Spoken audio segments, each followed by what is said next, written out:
I'm the president and the COO.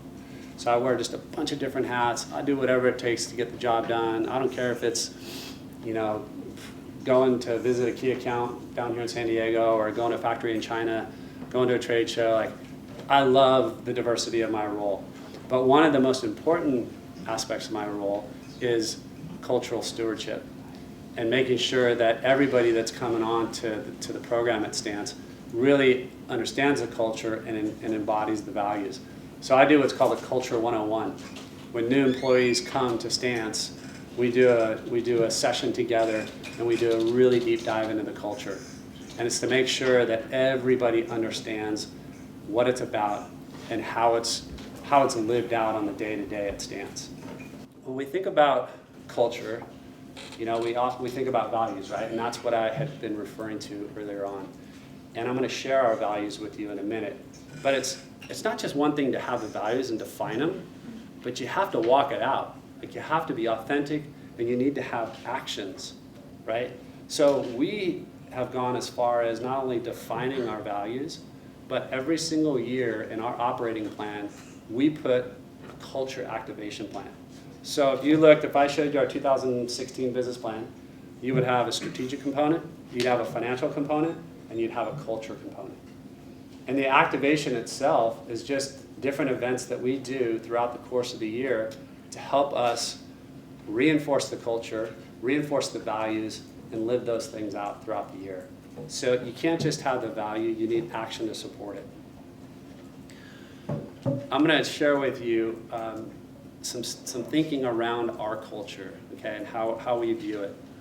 And really, our culture embodies the values and behaviors that contribute to the unique social and physical environments of our company. It's based on a shared set of beliefs that act as our guiding principles. I can tell you, in the recruiting process, when we're bringing somebody on board, having these values to be able to speak to and discuss with new people that are going to come on board have been invaluable.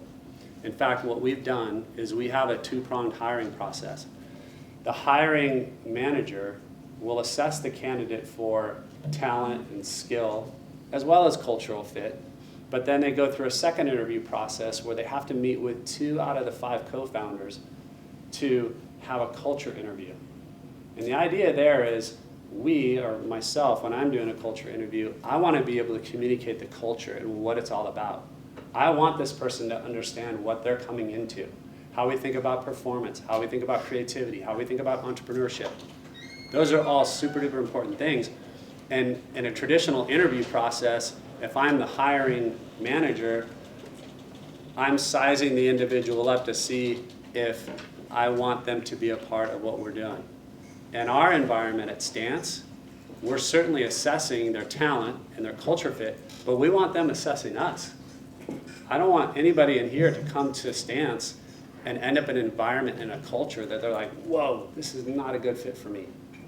And we think about culture, we think about, well, what's the truest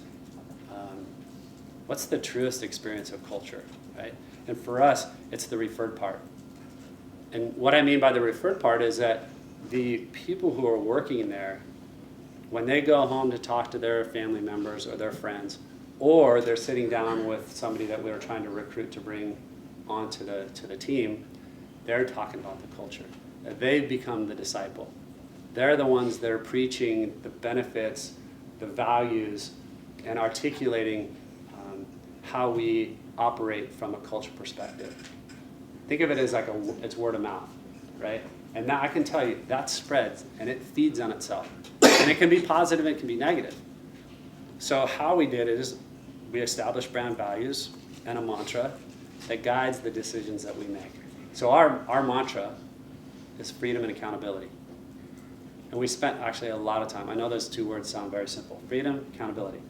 But I can't tell you how many hours and days and weeks we spent thinking through what is the best way, just in one quick sentence, to describe what we believe our culture represents.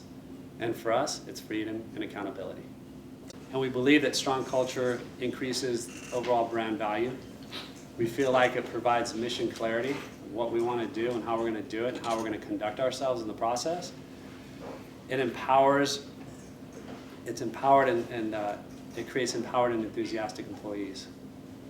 And that's what you want. I mean, you want people fired up. You want them enthusiastic about what you're doing. When you have that, there's all kinds of different things you can do. You want also a culture that allows you to remain customer and consumer focused. Because at the end of the day, you can't forget, like, you want to fire up the consumer. You want to engage the consumer. You want to attract them. You want them to have this desire to be a part of who you are and what you're doing and experience your product. And also, it leads to better recruitment and it leads to better retention. And that goes back to the people part, which is the people part. People are the most important, and we want the best people. So that stands culture and how we think about it. Any questions?